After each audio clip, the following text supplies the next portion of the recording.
We might as well just go. So You it's just want to go for it. All right. whatever. It's the Jim and Tony Enduro Show. That's right. All right. So Welcome. the idea is, what we're going to do is we're going to teach everybody just how easy timekeeping is. So I learned to timekeep a lot longer ago than you did. So what was your impression of the first time you learned how to timekeep? I don't think I made too many mistakes the first time I went out there. I went out there and I basically knew that I had to add my minute to the route sheet looking at the mileage markers on the street. That's all I had to do. And that's what I taught my son. He was 17 when he did his first enduro, and he messed up the first three. But after the third one, he knew how to time keep without even he didn't have to have a odometer. His odometer wasn't working at one of his enduros, and he just used the pie plates or the mile markers or the pie plates I call them. And he just went on his route sheet, said, "Oh, I'm supposed to be here at 10:17." Looked at his watch. It's 10:15. I'm early. He figured it out from there. In his second season, he won the B Light Championship. So the 17-year-old can do it. Anyone can do it. Well, that's it. I think we can end this recording now. You just told Yeah, everybody how to there timekeep. it is. That's it. That's how easy it is. I think people just get confused when they start hearing resets and known controls and all this other stuff. You don't need to worry about that stuff. Just check in on time, ride as fast as you can.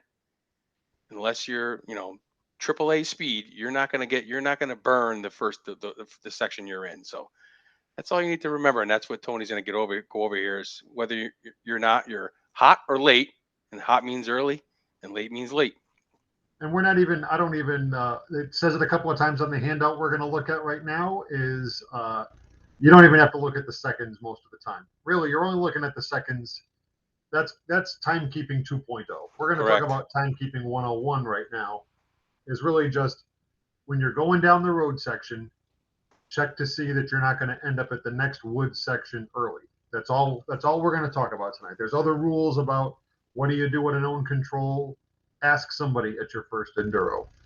uh, you know, then timekeeping 2.0 or 3.0, when you start bringing in the strategy about wondering where the possibles are and riding hot on purpose, stuff like that. We're not going to do any of that right now. We're just going to teach people how to interpret the route sheet.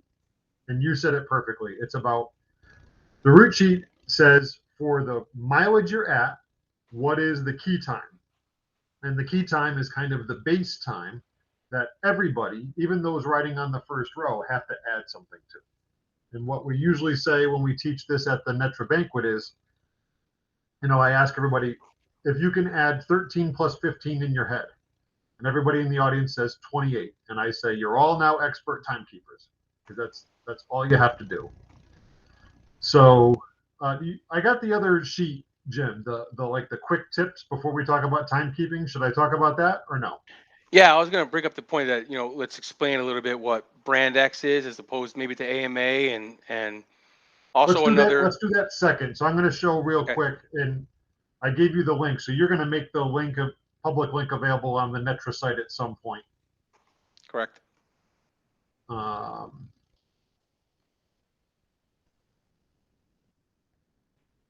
Just so the audience out there, we're completely unrehearsed. We just saw a post go up on Netra Talk, and we thought it's way too confusing to read a comment on Facebook, and it's much easier and less confusing if you just listen from Tony, who was an enduro timekeeping expert. all right. So before we get to the timekeeping, this document's going to be on netra.org. I'm not going to read it to you, but just a couple of things about what to expect. So first, top of the sheet is what to expect at your first enduro. I'm not going to read all of this. A couple of important things. Key time is almost always 9 o'clock for an enduro. Get there by 7. Everybody does it. If you roll into an enduro at 8:30, you're not going to make it in time. So get to the enduro by 7. It's an early day compared to hare scrambles, but I think that's part of the good stuff about it. And again, you can read this all for yourself. But number 4, you have to bring a watch with you. That's one of the things you absolutely need. Put it on your handlebars, and near sign up somewhere there will be a watch duct taped to a post somewhere, and it'll say key time. Synchronize your watch exactly to the key time watch, right down to the second. That way you know your watch is running on key time. There's other guys out there who say, "Oh, add your minute to it and stuff like, or take away your minute from it." In New England, my recommendation is don't do that. That's a trick that works when you go down to Jersey because they run a different set of rules. But in New England, Jim, I don't think you or I recommend that subtracting thing. You and I Never. both set our watch exactly to the key time watch, right? Yes. And when people say, when Tony, I'll just, I'll be the newbie guy here. When Tony says minute, it's the actual minute you're leaving on, and it's also we also consider it the row. So if you're on minute 7, you're on row 7, and most of our enduros have 4, sometimes 5 riders per row. So and you'll be numbered 7A through D or 7A through E, and that will Yep, be your minute or your row. So when Tony says minute, it's the same as saying row. We use those perfect, interchangeably. perfect. And when you're on the line at the start of the event, it doesn't have to go A, B, C, D. Just get on the line. There's some other stuff on this sheet that's available to you. Burning a check, that you don't do that. I did that in my first ever enduro, and I burned it by more than 5 minutes, and I disqualified myself. So just because I'm putting on this little clinic with Jim here doesn't mean that I've never made all of these same mistakes. So burning a check is way worse for your score. A couple of examples here. If you're late by 3 minutes, you lose 3 points. If you're early by 3 minutes, you lose 12 points. 2 points for the first and 5 minutes for every thereafter. So it's way better to be late to a check than early. If you're ever not sure, make yourself late rather than early. You'll figure it out after your first couple enduros. And just so you all know, the scoring is just like golf. The lowest score wins. So if you're perfect all day, you would get a 0. I don't know if we've ever had a 0 in a New England event. I've seen some low ones down in Jersey, but the best score would be to follow the route sheet exactly and be at every checks at perfectly your minute. And you know what it's like to ride in New England. It's not easy to ride 24 miles an hour through the rocks. So most likely you will be late to the checkouts. But that's Definitely. the object is to get the lowest score possible. Some other slang, houring out. So you keep on typically if you're a typical rider like Jim and me, you typically lose time throughout the event. If you get to a point where you're more than 60 minutes behind your original arrival time, the time you're supposed to arrive at any point on the course, if you're more than 60 minutes late, we call that houring out. Your event is over. You won't be scored anymore. Most of the time, you can keep on riding unless it's an event like our own, like Rocktoberfest. If you hour out early on, we might have to ask you to get off the course because we use the trails more than once. But again, everybody's burned a check, and at some point, almost everybody's houred out. Some other tips on here. Again, I'm not going to read it to you. Food and hydration. Most enduros are at least 3, if not 4 or 5 hours long. So you definitely want to have hydration on you and replacement hydration ready at the gas stop, along with some food probably. So if you've done any kind of endurance activities, that won't be new to you, but you just have to experiment with what works. And then finally, the elements. The cool thing about enduros, I think, is there's no pits that you come into every 25 minutes. You're out there on your own, and you've got to fend for yourself. So just some tips for you there. Anything else on that, Jim? Nope, that's good. All right. You said you wanted to talk just a little bit about Brand X rules before we go and what that means. Yeah, I just wanted to explain. I didn't want to explain it. I'll have you explain it, but I just wanted to make sure that the people knew that there are different rules. The AMA rules, you basically stay on your minute all day. Brand X is also called New England interval, and your minute changes every time you check out when you're. So that's what makes it a little different than AMA, and that was put in place to prevent speeding on the road. I think mostly. AMA, you had to be on your tight schedule all day. If you checked out of a check 5 minutes late, all of a sudden you had 2 miles of tar ahead of you. You can go 70 miles an hour and make up that 5 minutes you were late. Not necessary for Brand X enduros. Once you check out, you basically give you a brand new number, and now you could maintain your speed from the route sheet just like you would. No reason to speed down the road. We give you plenty of time. Most trail bosses give you plenty of time on asphalt transfer sections to get there, and you should never have to exceed the speed limit. And if you do and get caught, a ticket does make you disqualified for the event. So you are disqualified if you get a ticket. So no need to speed on the roads in New England or for NETRA events and Brand X. Perfect. So that brings up a term we're going to use a lot in a second. We use the term current minute. And the easiest way to think about that is your current minute is the most recent number that somebody wrote on your scorecard. So at sign up, you're going to get a slip of paper about that long, encased in plastic. It's a good old fashioned carbon paper. Somebody's going to write on it. You got to tape that to your front fender somewhere on a nice flat surface so the check crews can write on it. So whatever the most recent number on there is your current minute. And again, for your second or third enduro, there's a way where at what's called a known control, you can kind of go back to a previous minute, but just look at whatever the most recent number is on your scorecard. We're going to call that your current minute. And that's the minute you're going to add to what the route sheet is telling you. So I'll bring up the example. And what I've got, Jim, is I've got two sheets. I've got the handout that we've used for so many years, and then I've got kind of the answers on a separate. So I might have to like jump back and forth between a couple of tabs here. We'll see if that works. Let me see if I can get the right thing. All right, so we go to the enduro school. So basically, in essence, what you're doing all day in an enduro is, in some way, the route sheet is telling you when you should arrive at a particular point, and then you're asking yourself, did I arrive here right on time? Did I arrive here early, or did I arrive here late? And like Jim said earlier, if you're early, we call that hot. That means you're running hot. That means you're ahead of time, and you don't want to be hot because, like we said, the penalties are way higher. So the route sheet's a long string of paper. After you tape it all together, that's in the tips. You got to you got to bring your arts and crafts kit to the event with you in a route sheet holder. So you tape everything together. If you've done turkey runs, it's just like that, same routine, except on an enduro route sheet, you also have a time.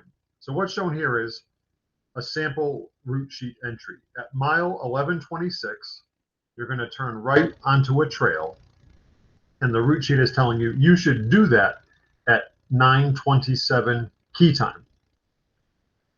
So that's kind of the base time we talked about, and that's what you might call minute zero or row zero. And nobody rides on minute zero or row zero. You're always going to be on a minute that's higher than zero. So in this example, at mile 1126, you're going to turn right onto a trail at 9:27, but you are supposed to be at this point at 9:27 plus your minute. So over here in the wide column, it shows that. So the first thing you do is say, well, let's clarify that.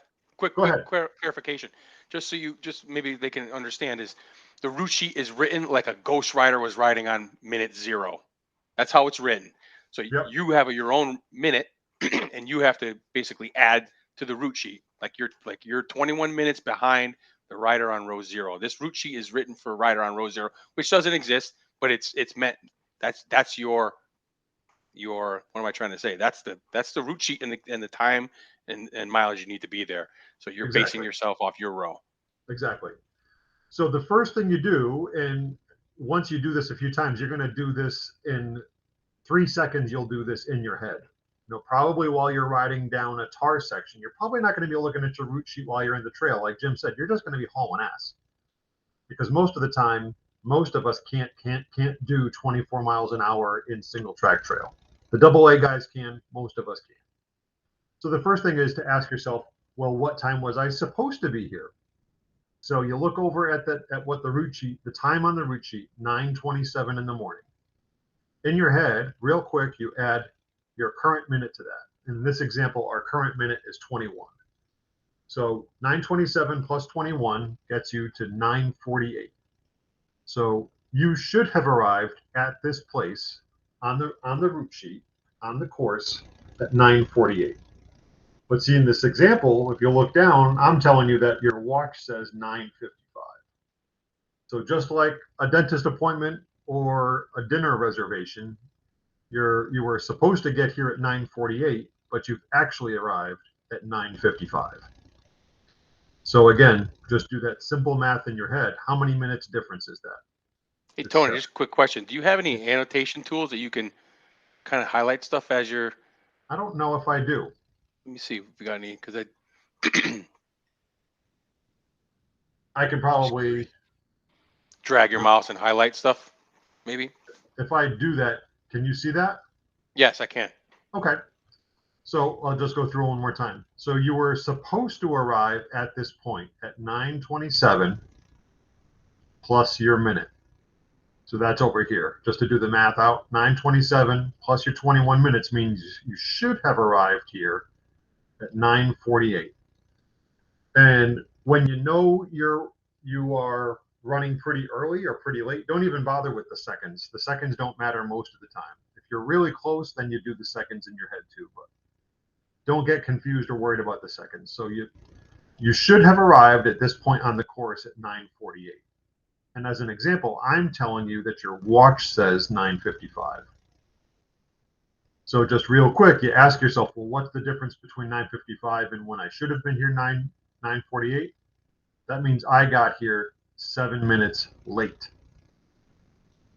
And if you get to a point 7 minutes late on the course, it's not time to slow down. If you're in a trail, just haul ass as fast as you can. If you're on the road, go as fast as you can without breaking the speed limit and get yourself to where you need to be.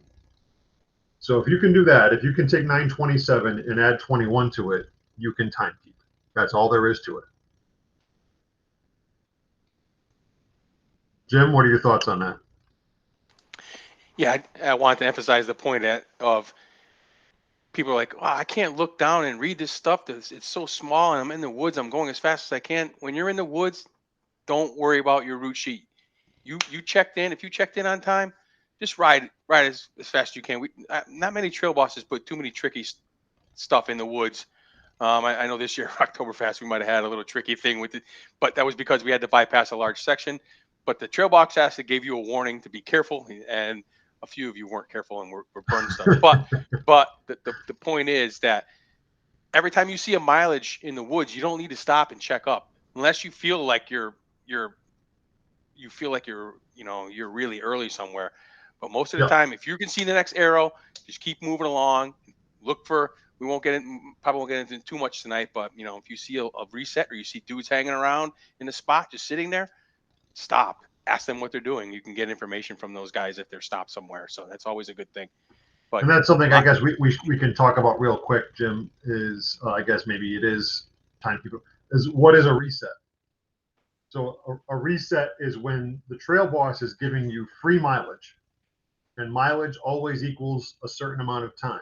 So if you see reset 7.51 to 8.65, what the trail boss is telling you, what the route sheet is telling you is stop there and take your odometer and advance it to that new mileage.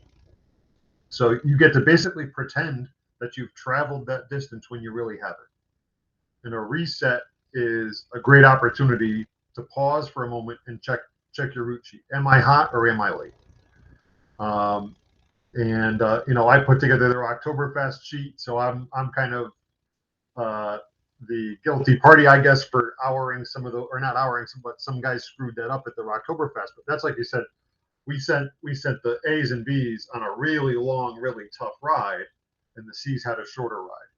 And then to make it work out, you may have to make everybody come back together again. So the C's really had a chance to kind of take a break in the woods. I yes. think it was a 7 or an 8 minute break, and the guys who were just learning didn't know that. They got to the next check too early and they DQ'd themselves, just like I did in my first Enduro. Yep. So, like I say, if you screw it up on your first 2 or 3 times, you're normal because we all did. Because we all did. Yep. So all the other buzzwords you hear about on it, known controls and free time, free territory, all that stuff, you really only need to worry about the the route sheet and getting and doing the calculation correct on your mileage, and then resets is the other big one. If you can nail those two things in your first couple of two enduros, you're on your way to figuring it all out. Yep. So go now. We'll do another one. So here's another one. At mile, that's not a repeat, is it? It is a repeat, but we'll do it because we imagine that you're on a different minute. So I think I did that as a repeat on purpose. So just like the last time, it's mile 11.26. Turn right on a trail. It's again the route sheet. So it's kind of the same route sheet entry, but I'm asking you to imagine that you're on a different road out. Now you're riding on minute 32. So imagine everything is the same except I'm giving you a different minute. So just like before, 9:27, but now you have to add 32 to 9:27, right? Same example, just with a different minute. So now you should arrive at this place at 9:59.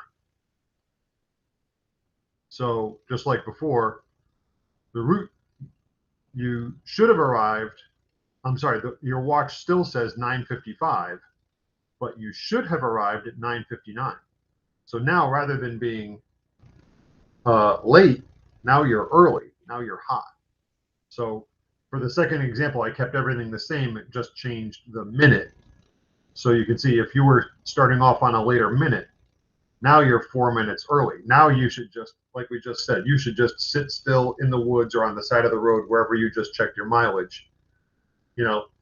Take a leak, fix your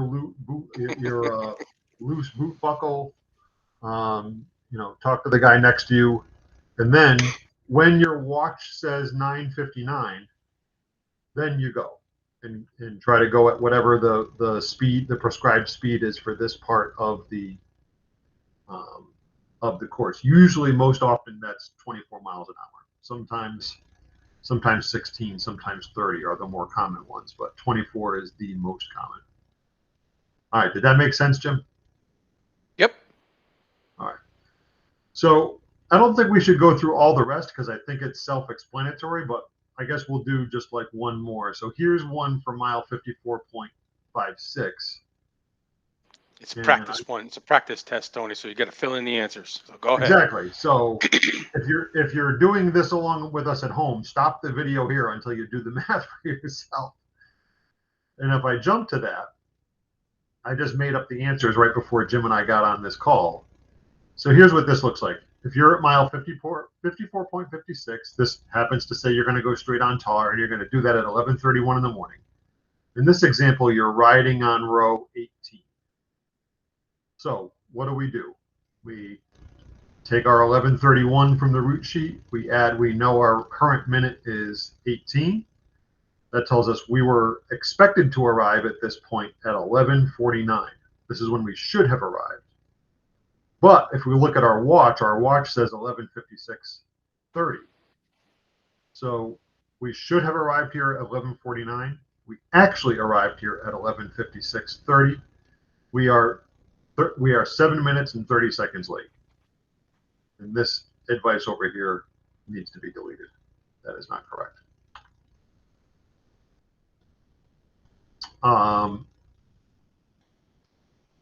So there's another example. How many more of these do you think we should do? I've got a few more, Jim. Or do you think we should just let the people figure it out? Yeah, we should let them figure it out, and then they can contact us, and if they have a question, we can definitely help them. Through email even. Yeah, we can answer email questions. The sheet will be online. Those kind of quick tips about what to do in your first event will be online. Anything else we need to tell them? I think that the handout is really meant to lay it out. That's the one we've used when we've done the enduro school in person at banquets in the past. Anything else come to mind for you? Do you have a route sheet that you can bring up just to show them? I mean, I know that was kind of we showed the minute, and then we also showed the time. I know you have plenty of route sheets so you can show that actually, so they can see what we could actually share their Rocktober Fast one right. Yeah, because we could. From last So year, yeah. I mean, that's obviously public now. It's not a secret anymore. correct. Let me see what I've got.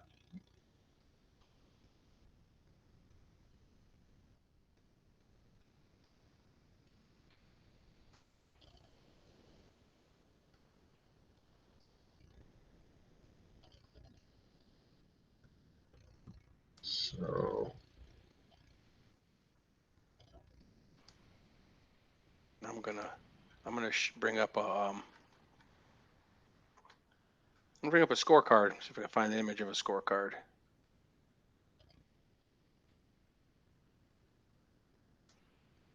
this is Barnes Way. Can you see it?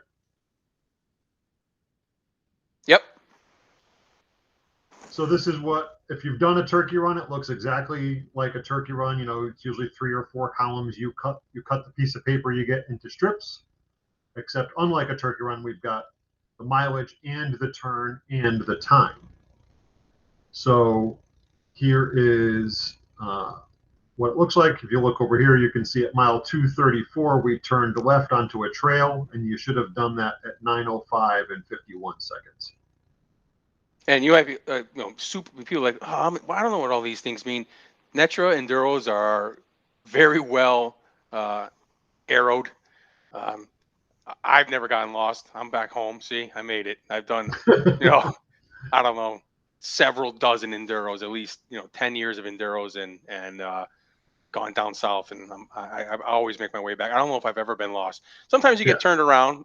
Not gonna lie. Sometimes you might miss an arrow, and you're like, where did it go? If you're early on, the trail's not completely burned in yet.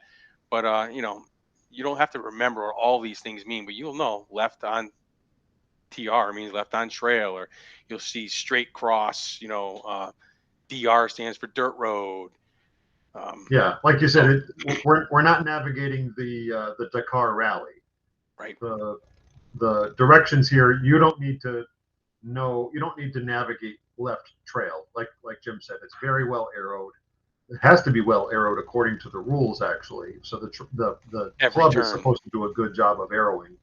This is just to let you know if you wanted to check your mileage and your time at that particular point. Um, this Yeah, is let me what's clarify that. Every single one of those numbers on the left hand side is on a tree somewhere or a telephone pole. So 3.2, 3.27. I didn't know until I went out and arrowed my first enduro that we had to put every single one of those turns in. That's a lot of handwritten signs you got to put up on trees, so you can imagine. But yeah, exactly. So just a few other abbreviations. WR is Woods Road. That probably looks like a 2-track Jeep trail through the woods. TR is trail. Field, obviously. DR, as Jim said, is dirt road. Um, here is official gas. Here's a great example. Here is official gas. It took place at mileage 31.83. And then this is a reset. So for gas, gas is usually a big reset. You reset from mileage 31.83 to 40.36. You didn't travel that mileage. That's imaginary mileage that the trail boss is giving you. By giving you mileage, the trail it's boss gives you time. giving you time. So in this case, you can see the gas stop gave from 10:19 to 10:40. So just about 21 minutes, a little over 21 minutes you had at the gas stop.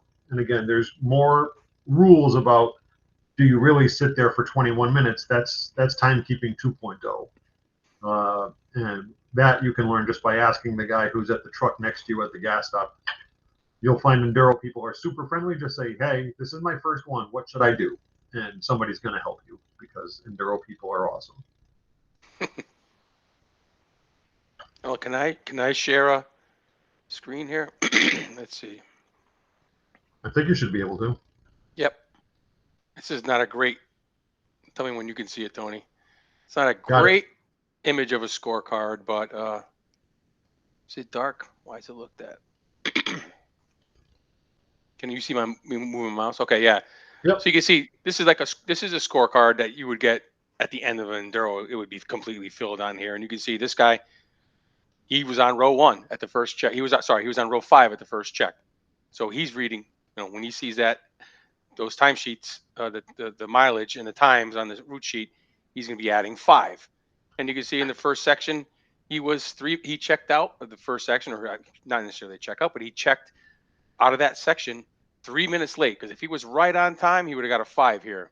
But he was 3 minutes late, so now he's 8. And in Brand X rules, that's your new number now. Now you're on minute 8. You're no longer on minute 5. You're on minute 8 now. So now you have to start from here, this point on. You need to do your calculations based on 8. If you look, I can kind of figure out what's going on here.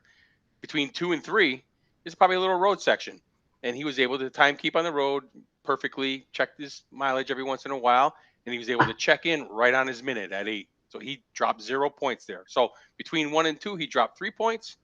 Between 2 and 3, he dropped 0 points. Now, let's assume that what check 4 was also still timed. There were no trickiness going on. He rode through the woods, and maybe it was a shorter section, and he looks like he came out on 6. So to me, that looks like he burned it by 2 minutes. He should have arrived there perfectly at 8, but he showed up on 6. He burned it by 2 minutes, so he loses 2 points for the first minute and 5 points for the second minute early. So he's now got a total of 3 plus 7. He's got a score of 10 right now as of check 4. So now here's what you got to remember too. Since he burnt it, his new number is 6 now. He doesn't go back to 8 when he made a mistake and burnt it. He's not back on 8. He's on 6 now. So looks like that was a time section. I'll assume that between 4 and 5 was a time section. There was no check in. He basically had to keep going through the woods as fast as he can. He dropped a 13 on that checkout, and he scored 7 points. So 3 plus 7 plus 7 minutes late. Now he's got a 24. So we can keep going down the scorecard, but this is what you'll be handing in at the end of the day. We'll talk about emergency checks maybe in 2.0, where you see these seconds here. Those are So, used. Jim, just one thing. Sure. When you tape this to your front fender, you can kind of block your name at the top where it says John Greenview. You can kind of block that with some duct tape, and you can kind of block at the very bottom where it says TR. Other than that, you should just duct tape really around the edges, because the check crew might have to write on any of this. Right? They're usually going to use the time arrived column, but if something goes wrong at a check, they might move over into the middle column. So yeah, when you tape this, hopefully a nice flat spot on your front fender. When I kind of tape really probably take up 80% of points lost, because if you do lose your scorecard, you either, it's not disqualified, you actually lose a percentage if you read the rule book up to the point of it's like some kind of 10% penalty, right, Tony, or something like that, based on they're gonna since the check crews are writing on backup sheets, they can recreate your card from using the backup sheets, but there's a penalty for that, for not having your scorecard. So make sure you tape it on there. The snow run, it'll be cold, it will be not good conditions, so bring good duct tape. Keep your fender warm. Don't grease it all up with all kinds of products, because your tape won't stick. It's important that your scorecard stays on. Best place to put it is on the fender. And yeah, just secure it well. Yeah, you want to. I was going to say, it's to your advantage to make things easy to get at and legible. The last thing you want to do is make it hard for the check crew to write on your scorecard, because that increases the chances that they're going to make a mistake that might count against you. So you want to really treat that scorecard like it's precious. So what I typically do is I duct tape around it, and then if conditions are going to be bad, I take a piece of clear packing tape and put it all the way over the top, just as a reinforcement, because it's just sitting inside a piece of thin plastic. So I use like a reinforcing layer of clear packing tape, so it's still visible, but just to protect it a little bit. Same thing with my number on the front. You put the number that you're assigned, just stick it to your front number plate. In bad conditions, I cover that with clear packing tape, so it's still legible, because when you are rolling into a checkpoint covered in mud, hopefully your number is still legible, because again, you want to make the job easy for the check crew so that they can do an accurate job, and that's only to your advantage and everybody's advantage, because we don't want to be there until 6 o'clock at night waiting for things to get scored because it was hard. We want to get home as quickly as possible, like everybody else. I think that's probably enough for timekeeping 101, Yeah, it Jim. What do is. you I agree, and more than happy to answer any questions. We'll probably post this to YouTube or and put a link to it on the NETRA website. Um, any other enduro pros want to comment on our stuff and tell us things we did incorrectly? But I think for 101, I think we did it pretty well. Just add your number to the time that's on the route sheet and figure out if you're early or late. That's it. It's that easy for your first enduro. Don't worry about all the other rules. Just go do that.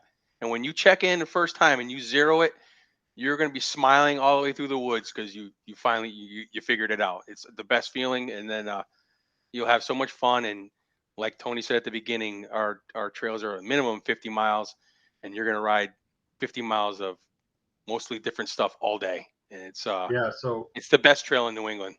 timekeeping really is easy. It doesn't feel it in your first two or three, but it really is easy. And for me, it's an extremely low cost of entry to the best trails in New England because there's a lot of great hare scramble courses out there, and I enjoy hare scrambles from time to time. But in hare scrambles, you come around and there's that mud hole, and you just know you're gonna go through it 5 more times. And what's cool about enduro is you come around a corner, you look as far as you can down the trail, you solve that problem as fast as you can, and you're never going to see that piece of trail again. Maybe you'll see it later in the day in the opposite direction or something like that. But so only crossing the same piece of ground once is what's wicked cool about enduro. Again, plenty of cool stuff in Netra, but for me, that's why enduros are my favorite. Is you ride typically you're riding single track all day, and it's just a ton of fun. Yep, and maybe one other thing, you know, ask people if you're not sure what class you want to run in. Ask if you're like Tony and I, over 50 years old. We run in the super senior class, and now we are allowed to ride the short course, they call it. Some enduros will have an AB only section. So if you're and the C riders don't have to ride the AB section. So know what class you're in, know what class, know if there's an AB section, and know whether or not your class needs to ride the AB section. Obviously, if you're A and in a regular B class, not a super senior B class, then you're riding the full course. They call it the long course and the short course. So C riders ride the short course. You will get 50 miles. The AB guys will get more, but not all of them have an AB section, but some do. Just know that. All right, I guess we'll see everybody at the snow run. Yep. Cool. Great venue. Yep. All right, Jim. Thanks. See ya. All right. Thank you.